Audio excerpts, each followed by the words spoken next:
Hello again. As I said in the last podcast, this time I will talk to you about what is critique and why do artists need it. Well, first we need to know what is critique. Critique is a method of disciplined systematic analysis of a written or oral discourse. Critique is commonly understood as fault finding and negative judgment, but it can also involve merit recognition, and in the philosophical tradition, also it means as methodical practice of doubt. It's important to talk about the critique process and how artists absorb feedback, both good and bad, into their working process. One of the most important things for any artist is to learn how to give and get constructive feedback on their work, because as an artist, you need to be willing to accept that there is a diversity of opinions, a diversity of viewpoints, and that is something that you have to wrestle with.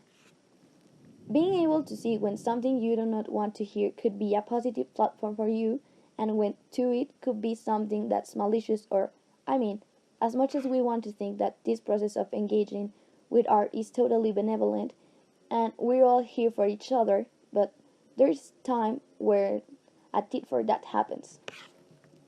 As artists, info we have to figure out what's the moment into work's development where we can afford to have it eats into public for critique, and having that critique in generative, rather than foreclosing an idea.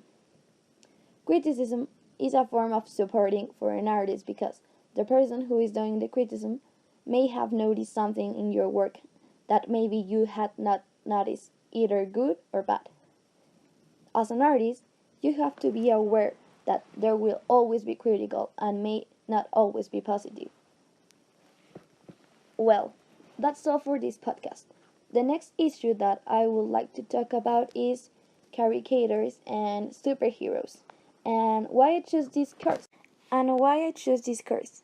I see you the next podcast. Bye.